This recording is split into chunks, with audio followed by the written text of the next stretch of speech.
Dobro došli u Prečitanu stvarnost.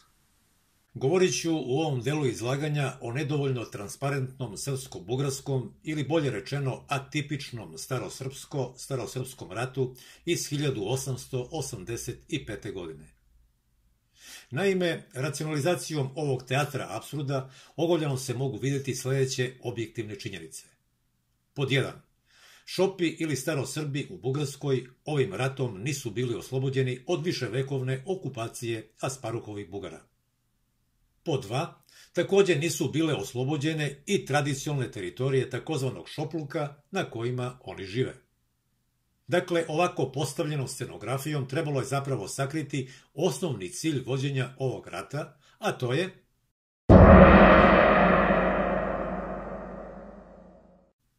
geostrateška depopulacija jedinstvenog starosrpskog i srbošopskog ili šopskog korpusa ili uništenje starosrpske nacionalne supstance sa obe strane granične linije.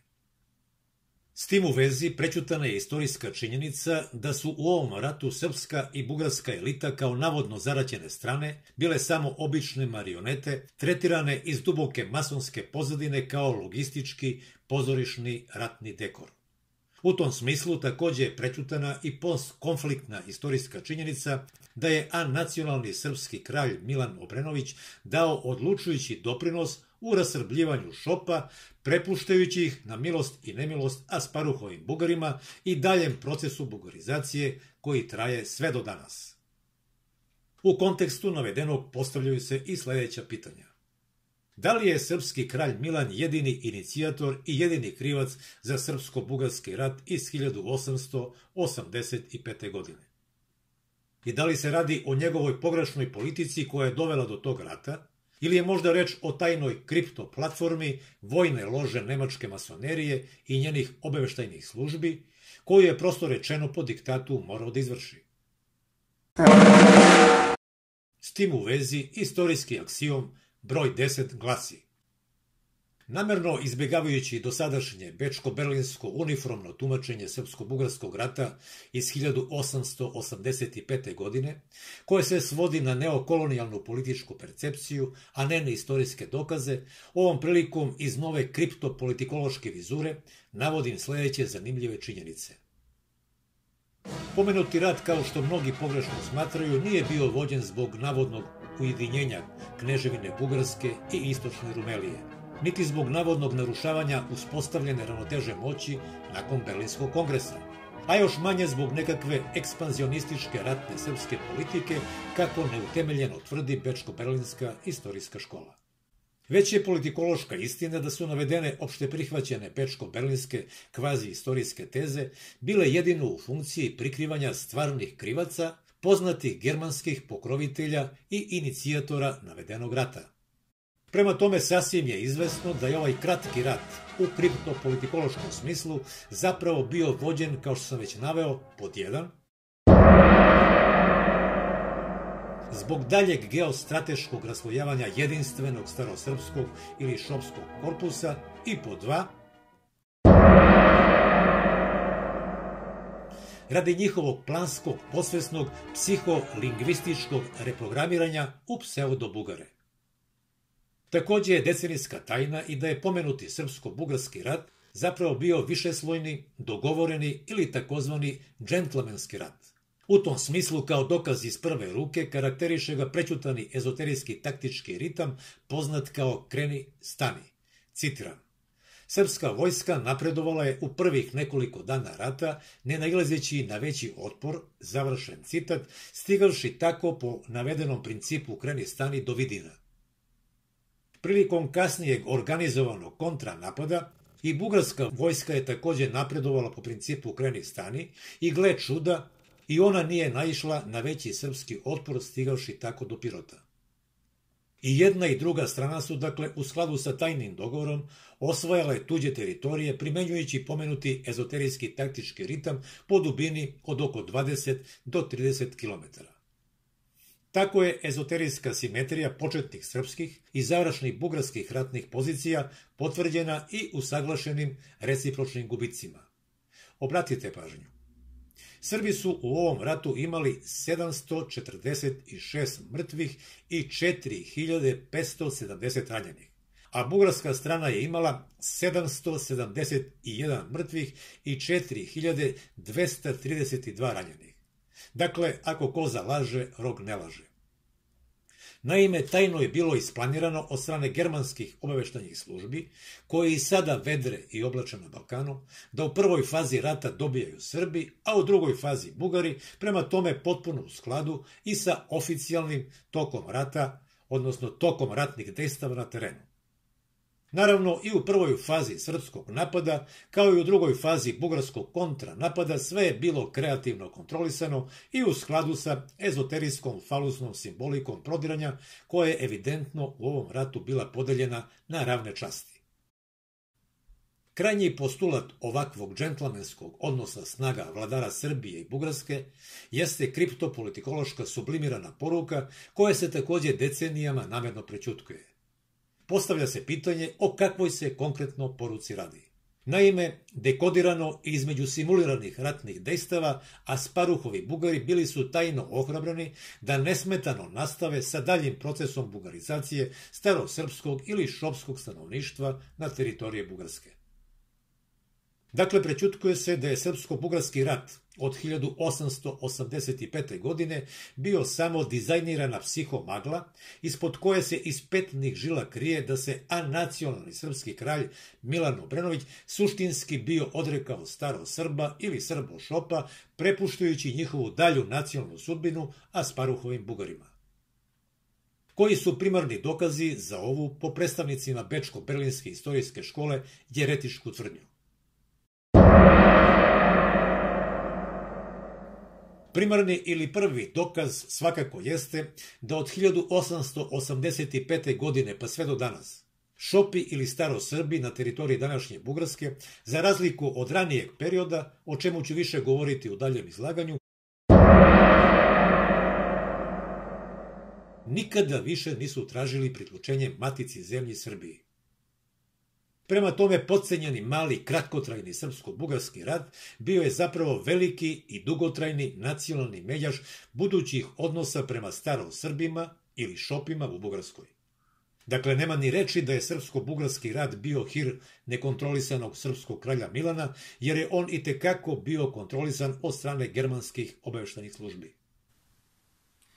Apostrofiram sledeće. Krajnji postulat ovakvog džentlmenskog odnosa snaga, vladara Srbije i Bugarske, jeste kriptopolitikološka sublimirana poruka koja se također decenijama namerno prećutkuje. Postavlja se pitanje o kakvoj se konkretno poruci radi. Naime, dekodirano i između simuliranih ratnih dejstava, Asparuhovi Bugari bili su tajno ohrabreni da nesmetano nastave sa daljim procesom bugarizacije starosrpskog ili šopskog stanovništva na teritoriji Bugarske. Dakle, prećutkuje se da je srpsko-bugarski rat od 1885. godine bio samo dizajnirana psihomagla, ispod koje se iz petnih žila krije da se anacionalni srpski kralj Milan Obrenović suštinski bio odrekao Starosrba ili Srbošopa, prepuštajući njihovu dalju nacionalnu sudbinu Asparuhovim Bugarima. Koji su primarni dokazi za ovu, po predstavnicima Bečko-Berlinske istorijske škole, jeretičku tvrdnju? Primarni ili prvi dokaz jeste da od 1885. godine pa sve do danas Šopi ili Starosrbi na teritoriji današnje Bugarske, za razliku od ranijeg perioda, o čemu ću više govoriti u daljem izlaganju, nikada više nisu tražili priključenje matici zemlji Srbiji. Prema tome, potcenjeni mali kratkotrajni srpsko-bugarski rat bio je zapravo veliki i dugotrajni nacionalni međaš budućih odnosa prema Starosrbima ili Šopima u Bugarskoj. Dakle, nema ni reči da je srpsko-bugarski rat bio hir nekontrolisanog srpskog kralja Milana, jer je on itekako bio kontrolisan od strane germanskih obaveštajnih službi. Obratite zato pažnju i na sledeće namerno prećutane dokaze. Drugi dokaz jeste da su postojeće državne granice i posle ovog dogovoranog rata ostale nepromenjene. A ratuje se valjda zbog osvajanja tuđe teritorije, ljudskih i prirodnih resursa ili zbog određene ideje ideologije i sl. Treći dokaz jeste da se u našoj amaterskoj istoriografiji uopšte ne govori o radikalnoj promjeni dotadašnjih nacionalno-ezoterijskih psiholoških granica kod pograničnog većinskog šopskog stanovništva sa obe strane granice. Naime, deo starosrpske ili šopske strukture, posebno takozvane šopske elite na teritoriji Bugarske, itekako je tokom i posle ovog rata bio zombiran bugarštinom, koja je kao tetovaža ostala vidljiva sve do danas. Naravno da je navedeno stanje svesti osetila i brojna šopska ili starosrpska populacija, uvlačeći se sve više i više u svoje psihonacionalne pećine. U svakom slučaju, i to se ne sme više kriti, navedenim srpsko-bugarskim ratom od 1885. godine starosrbi ili šopi na teritoriji današnje Bugarske, kolokvijalno rečeno, bili su pušteni niz vodu. I nažalost taj trend poricanja šopa ili starosrba u Bugarskoj ostao je sve do danas, čak i kod dela srpskog pograničnog stanovništva, čije je poreklo takođe šopsko. Četvrti dokaz jeste održavanje Narodne skupštine 19. septembra 1885. godine u Nišu, na kojoj je kralj Milan u prestolnoj besedi, citiram, govorio kako je ravnoteža uspostavljena Berlinskim ugovorom od strane velikih sila poremećena i da treba radi odbrane ravnoteže stupiti u akciju, odnosno ratovati. Ali s kime? To nije nigde napomenuo. Kraj citata. Zašto, dakle, kralj Milan nije direktno prozvao Bugarsku? Opori odgovor glasi: zato što novodoseljeni Asparuhovi Bugari iz dalekih azijskih stepa nisu ni bili prava adresa ratovanja, već starosrbi ili šopi, pre svega oni na teritoriji Bugarske. Peti dokaz jeste da se u rat, citiram, ušlo sa stajaćom vojskom i nekoliko pukova prva dva poziva, jer kralj nije imao poverenje u sve rezerviste iz naroda. Završen citat. Postavlja se pitanje u koje to rezerviste iz naroda srpski kralj Milan nije imao poverenje. Pa naravno upravo u starosrbe ili šope, pored same granice sa Bugarskom.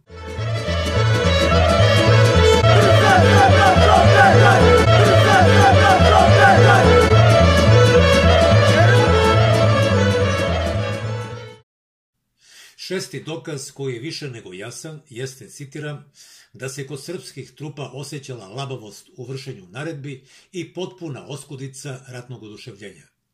Kraj citata. Ovakav nedostatak vojnog morala kod srpske vojske, koji se, kako se to kaže, prosto osjeća u vazduhu, jasno je ilustrovao javnu besciljnost vođenja ovog rata. Navedenu konstataciju profesionalno potvrđuje i poznati srpski vojskovođa Živojin Mišić, koji je u pomenutom srpsko-bugarskom ratu bio poručnik u bataljonu, sledećim rečima, citiram: u ovaj rat išli smo kao seljaci na svadbi. Kraj citata. Sedmi dokaz, navedeni Mišićev stav samo dopunjuje iz drugog ugla, opet citiram: dok su Bugari napadali jednu srpsku diviziju, one druge su stajale i gledale, jer praktično nije bilo komande koja objedinjava celinu. Kraj citata. Dakle, nije nimalo slučajno što nije bilo komande koja objedinjava celinu, jer je ceo tok rata već bio unapred dogovoren i isplaniran.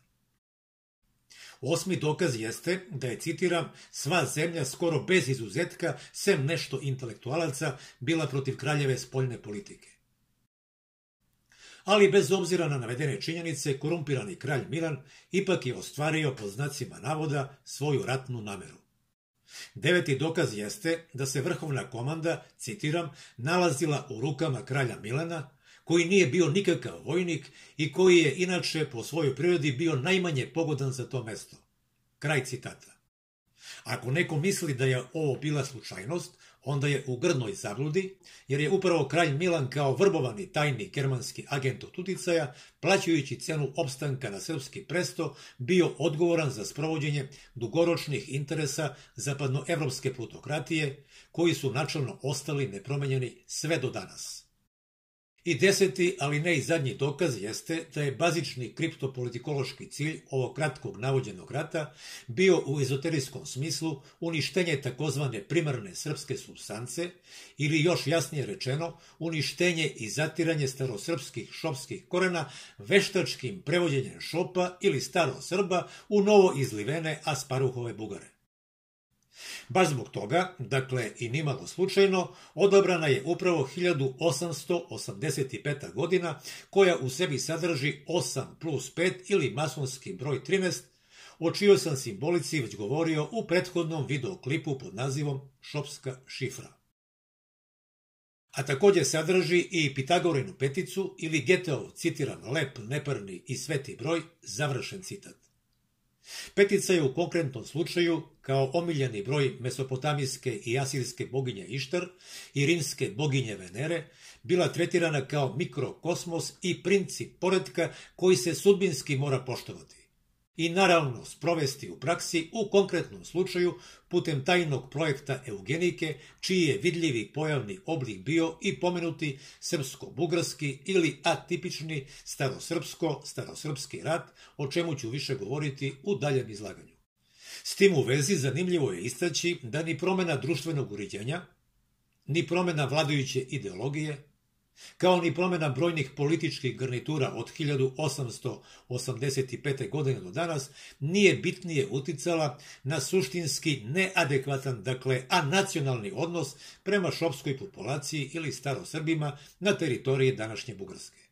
Zbog toga su i Šopi ili starosrbi, pre svega oni u Bugarskoj, ovaj mali rat, ali veliku ezoterijsku misteriju, doživjeli ne kao srpski patriotski ratni pohod kome bi se mogli pridružiti, već bukvalno kao kaznenu ekspediciju koja je bila uperena upravo protiv njih i njihovog više puta iskazanog opredeljenja da se kao Srbi pripoje Srbiji.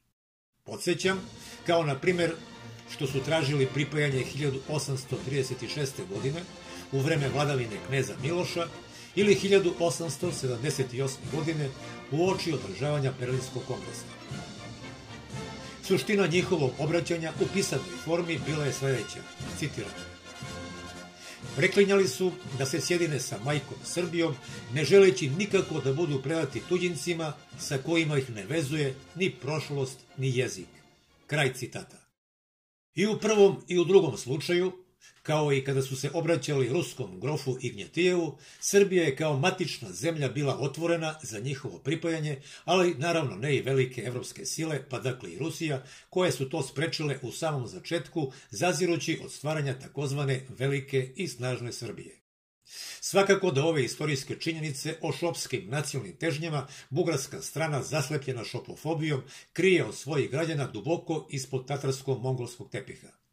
Posebno ih krije od mladog nedovoljno informisanog naraštaja koji i ne znaju za svoje srpsko poreklo i težnje o ujedinjenju koje su u više navrata imali njihovi direktni preci.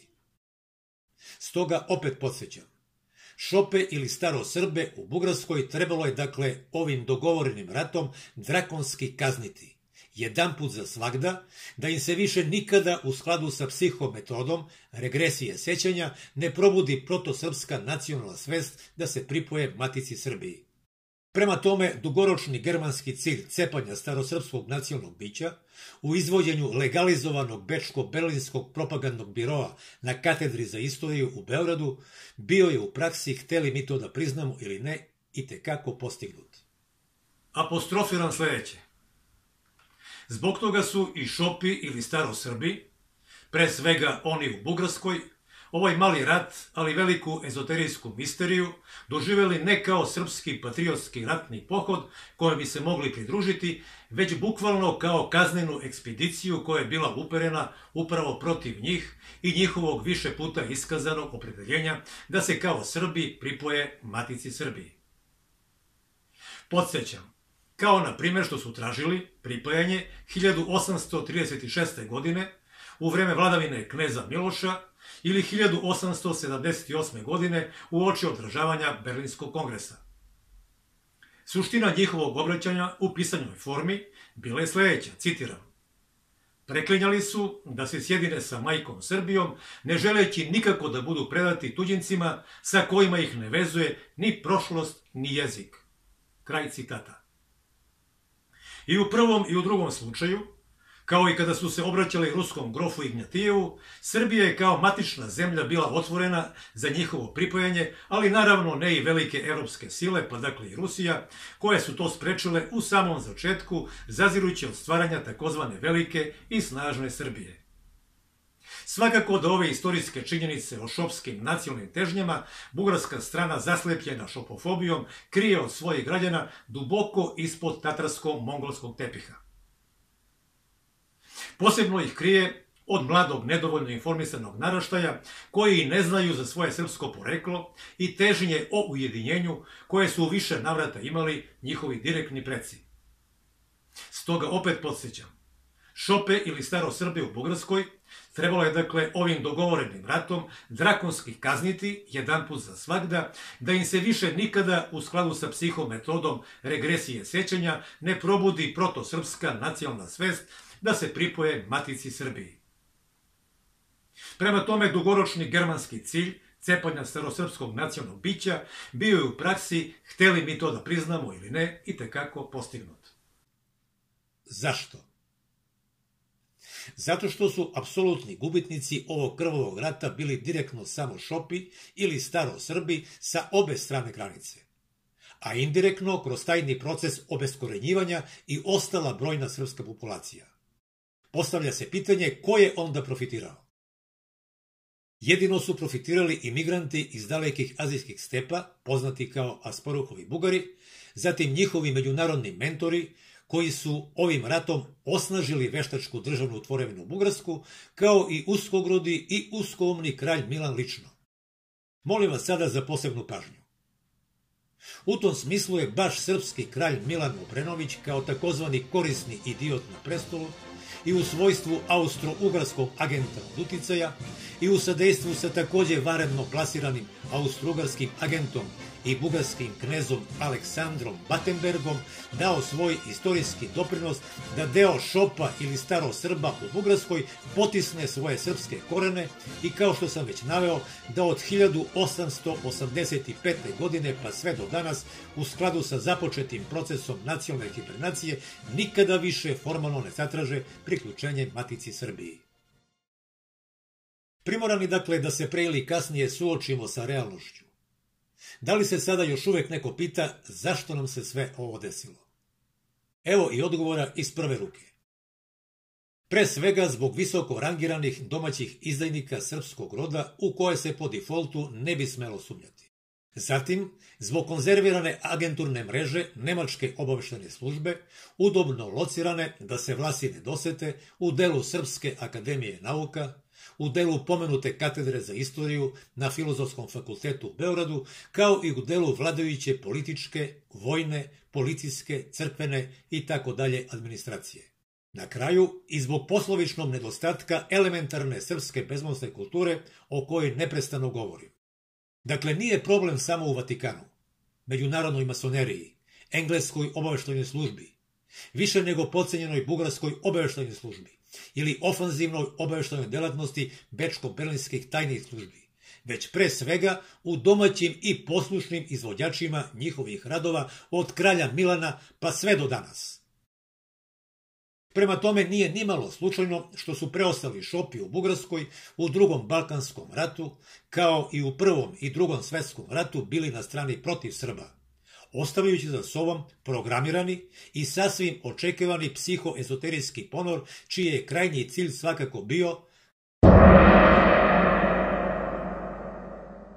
dalji razdor jedinstvenog srpskog korpusa. U kontekstu navedenog, ovim kratkim ratom bila je potvrđena u praksi i perfekcija uma takozvanih masonskih belih rukavica, u čemu se konkretno ogleda njihovo izvanredno manipulisanje kraljem Milanom i starosrpskim ili šopskim umovima. Ogleda se u daljinskom i planski genijalno navođenom uzajamnom istrebljenju Šopa ili Starosrba sa jedne i druge strane granične linije. Tako su se nosioci nasleđa vinčansko-lepenskih predaga, Šopi Srbi i Šopi navodni Bugari nesvesno krvnički trebili na opštu radost Asparuhovih Bugara i u skladu sa njihovom poznatom maksimom do posljednje kapi šopske krvi. Pomenuti korišćeni psihomodel daljinskog uticaja na mase, poznat kao upravljanje strukturama, primenjuje se sve do danas prema svakoj naciji i zemlji pojedinačno na taj način što se ciljne društvene strukture mudro usmeravaju da protivno svojim interesima nesvesno rade na ostvarivanje dugoročno zacrtanih ciljeva međunarodne masonerije.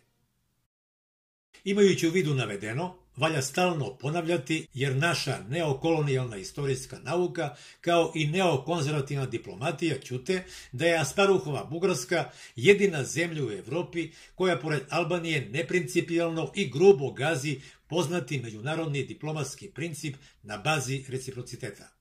Zašto? Jer još uvek kao tipični predstavnik autoritarnog nacionalizma i navodno dobrosusedskih odnosa prema Srbiji jednostrano nije priznala da na delu pod navodnicama njene teritorije postoji većinska srpska etnička zajednica, u konkretnom slučaju Srbo-Šopi ili Staro-Srbi.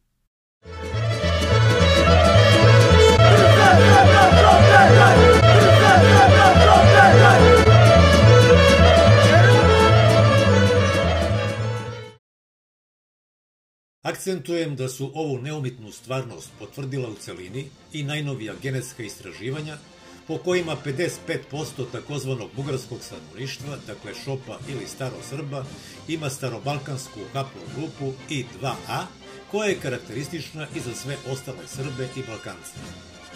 A da samo 25% bugarskog stanovništva ima takozvani kavkavski ili imigranski tatarsko-mongolski gen.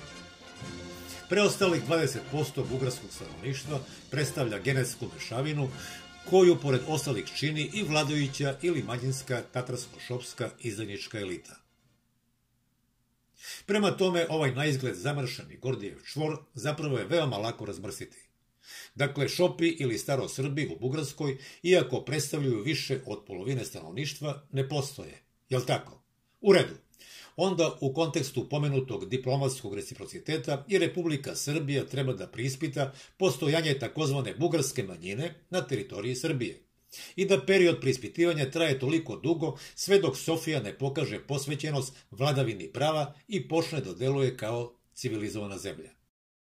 Imajući u vidu navedeno, treba također podvući i da Bečko-Berlinska istorijska škola još uvek krije kao zmija noge da je pomenuti srpsko-bugarski rat ili atipični starosrpski rat zapravo predstavljao eksperiment in vivo međunarodne masonerije. Kako i na koji način? Tako što se namerno prećutkuje da je bio programiran kao sastavni deo, citiram, biološko-socijalnog projekta za poboljšanje i kontrolu ljudske vrste, završen citat, poznat kao eugenika. A sama eugenika je, da vas podsjetim, bio projekat za realizaciju nacističkog tajnog plana o navodno superiornoj arijevskoj nemačkoj rasi koja kao takva treba da kontroliše i vlada niže razrednim evropskim narodima. Kao što i sami možete vidjeti, to se u neokolonijalnoj i neorovlastičkoj praksi na Balkanu u potpunosti i obistinilo. Međutim, problem je kao i uvek bio što se vektori društvene moći ili geostrateški vektori ukrštaju baš na teritoriji Srbije. Također je problem bio i u već postojećim arijevskim Srbima i njihovim vinčansko-lepenskim starodrevnim korenima. Zato je i prva faza ovog tajnog projekta bila realizovana kao veoma uspešna diskvalifikacija autohtonih srpskih korena ili bolje rečeno starosrpskih korena oličenih u arhaičnim Šopima kao najmnogoljudnijem i najznačajnijem srpskom plemenu. Upravo iz ovih razloga, dakle u cilju obeskorenjivanja Srba, više nego pragmatično bila je plasirana i klasična propagandna operacija germanskih obaveštajnih službi, poznata kao doseljavanje Slovena na Balkansko poluostrvo. Međutim, konzervativni deo srpske akademske zajednice ovakvu klasičnu operaciju germanskih obaveštajnih službi još uvek nije u stanju da prepozna i decenijama unazad smatra je objektivnom istinom, što itekako ilustruje koliko je nizak stepen njene bezbednosne kulture o kojoj sam već govorio. Apostrofiram sledeće. Imajući u vidu navedeno, Treba takođe podvući i da Bečko-Berlinska istorijska škola još uvek krije kao zmija noge da je pomenuti srpsko-bugarski rat ili atipični starosrpski rat zapravo predstavljao eksperiment in vivo međunarodne masonerije. Postavlja se pitanje kako i na koji način. Tako što se namerno prećutkuje da je bio programiran kao sastavni deo, citiram, biološko-socijalnog projekta za poboljšanje i kontrolu ljudske vrste, završen citat poznat kao eugenika. A sama eugenika je, da vas podsjetim, bio projekat za realizaciju nacističkog tajnog plana o navodno superiornoj arijevskoj nemačkoj rasi, koja kao takva treba da kontroliše i vlada niže razrednim evropskim narodima. Kao što i sami možete vidjeti, to se u neokolonijalnoj i neorobovlasničkoj praksi na Balkanu u potpunosti obistinilo. Međutim, problem je kao i uvek bio što se vektori društvene moći ili geostrateški vektori ukrštaju baš na teritoriji Srbije. Takođe je problem bio i u već postojećim arijevskim Srbima i njihovim vinčansko-lepenskim starodnevnim korenima. Zato je i prva faza ovog tajnog projekta bila realizovana kao veoma uspešna diskvalifikacija autohtonih srpskih korena ili bolje rečeno starosrpskih korena oličenih u arhaičnim šopima kao najmnogoljudnijem i najznačajnijem srpskom plemenu. U tom smislu molim vas za pažnju, jer ćete sada prvi put čuti sledeći duboko skriveni obavešteni podatak. Dakle, u cilju planskog obeskorenjivanja Srba, više nego pragmatično, bila je plasirana i klasična propagandna operacija germanskih obaveštajnih službi, poznata laicima kao doseljavanje Slovena na Balkansko poluostrvo. Međutim, vladajući konzervativni deo srpske akademske zajednice ovakvu klasičnu operaciju germanskih obaveštajnih službi još uvek nije u stanju da prepozna kao fake news obaveštajni podatak. I decenijama unazad tretira je kao objektivnu istinu, što itekako ilustruje koliko je nizak stepen njene informativne bezbednosne kulture. A pritom i infantilno visok stepen instalirane kolonijalne svesti, koja se, nažalost, dovođenjem građana u zabludu uporno podmeće kao objektivna nauka. U kontekstu navedenog, takozvana objektivna nauka nije ništa drugo, nego jedan od stubova geopolitičke intelektualne arhitekture međunarodnih elita i dakle legalizovana pozornica ispoljavanja hibridnog rata u kome se umesto klasične vojne sile koriste ciljne informacije ili obaveštajne dezinformacije. Napominjem takođe da je nekritično prihvatanje tuđih ideja kao svojih, pritom iz veoma sumnjivih i u krajnjoj liniji neprijateljskih izvora, u bezbednosnom smislu više nego jasna ilustracija ofanzivne prodornosti germanskih obaveštajnih službi i još jasniji pokazatelj srpskog inferiornog, intelektualnog i ukupnog odbrambenog položaja. Baš u skladu sa ovom genijalno plasiranom obaveštajnom operacijom, koja još uvek ima vanredno plaćene anacionalne promotere, autohtoni šopi ili starosrbi dugoročno i planski bili su raslojeni u nekoliko susednih balkanskih nacija na šope Bugare, šope Rumune, šope Grke, šope Makedonce i tako dalje. A zatim ciljnim izbacivanjem iz istorije Srba i istorije Slovena bukvalno su bili potisnuti iz kolektivne svesti i kao koren srpstva. Takođe im je planski bila nametnuta i morbidna diskvalifikacija da su intelektualno i emotivno slinava, učmala, musava, primitivna, jednom reči prepoznatljiva suvišna gladna usta na Balkanu koja treba eliminisati. Zar bi onda iko poželeo baš ovakve pretke? Naravno da ne. I tako je veoma uspešno obeskorenjivanje Srba sasvim legalno nastavljeno sve do danas. Podrazumeva se s tim u vezi da su germanski naučni krugovi sve vreme radili u korist nemačkih interesa. Dok su delovi naših pokondiranih naučnih krugova, kao na primjer bečko-berlinski agenti od uticaja, Vuk Karadžić, Jovan Cvijić ili Rion Ruvarac, Stojan Novaković, Vladimir Ćorović i mnogi drugi radili protiv dugoročnih srpskih interesa.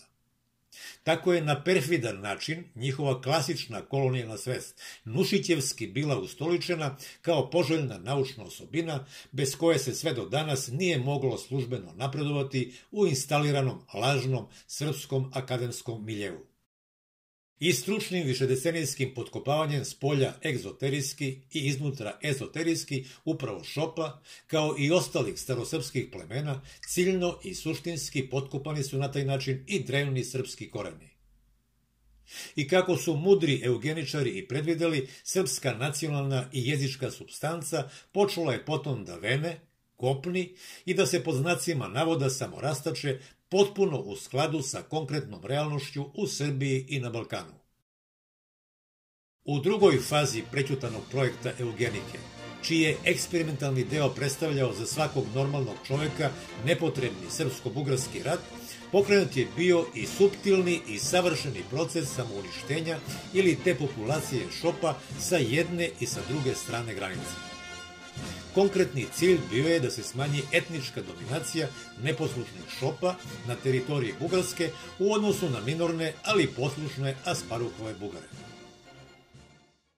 Naime, tom prilikom, kao što sam već naveo, Šopi navodni Bugari pucali su na Šope Srbe i obrnuto bez ikakve nacionalne svesti o zajedničkim vinčansko-lepenskim korenima.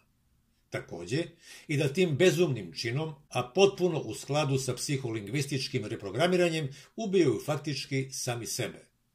Tako su navođeni iz duboke elitističke pozadine Šopi ili Starosrbi sa jedne i sa druge strane granice nesvesno učestvovali u uništavanju i potiranju zajedničke vezivne protosrpske iskonske supstance, što predstavlja vrh vrhova tajne masonske i obaveštane delatnosti. I dok su se braća po krvi na ratištima klala, vešala i zlostavljala, korumpirani izvođači ovih radova, masonske kalfe, a nacionalni srpski kralj Milan Obrenović i nametnuti bugarski knez germanskog porekla Aleksandar Battenberg, zajedno su jeli, pili, kockali se i jurili međunarodne kurve. Šta je poenta? Poenta je da navedeni program eugenike još uvek nije završen. I da obe strane, i bugarska i srpska, i u tekućoj trećoj fazi, koja je poznata, citiram, kao promenjena priroda rata, završen citat, svesrdno rade na daljem rasrbljivanju i razjedinjavanju Šopa. Zašto? Zato što njihovim elitnim međunarodnim pokroviteljima do daljeg odgovara postojeće stanje međunarodnih, međunacionalnih i nezrelih šopsko-šopskih odnosa na Balkanu.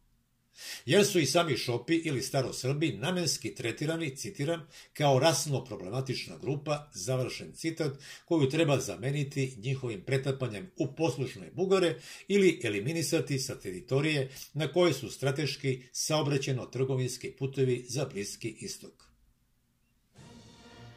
Sa tim u vezi je i sledeće upozorenje.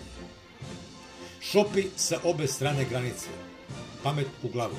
I ne dozvolite, iako ste nastanjeni na putu međunarodnog kapitala, da opet budete žrtva na jagnjad, jer vas planski hrane navodnim razlikama baš za tu buduću ulogu.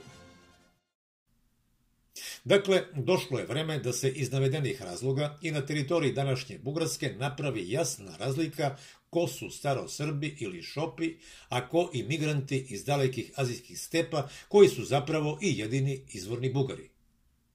Zašto je potreban ovakav proces jasnog političkog, nacionalnog i drugog razdvajanja? Zato što je to jedini način sprečavanja viševekovne zloupotrebe Šopa ili Starosrba od strane Asparuhovih Bugara i njihovih dobro poznatih mentora u dnevno-političke svrhe. A takođe to bi bio i početak politike čistih računa između pomenutih antagonističkih identiteta.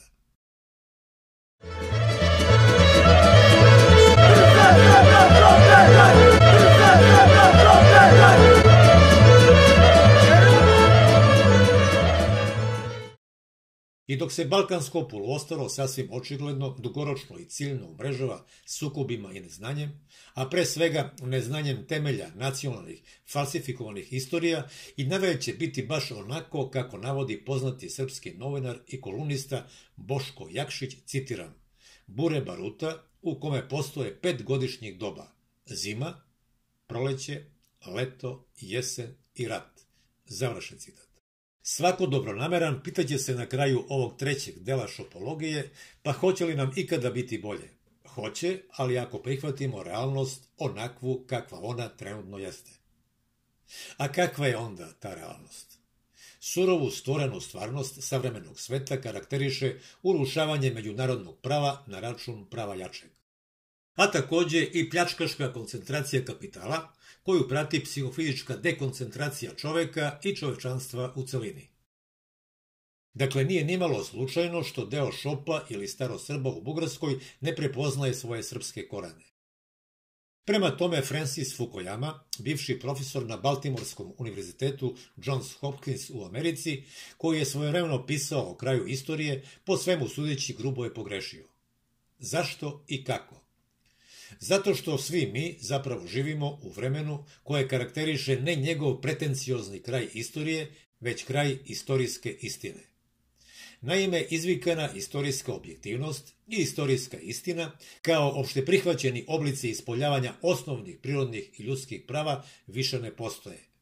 Piše ko šta hoće i govori bez ikakvih dokaza, ali u skladu sa tekućim interesima ko šta želi.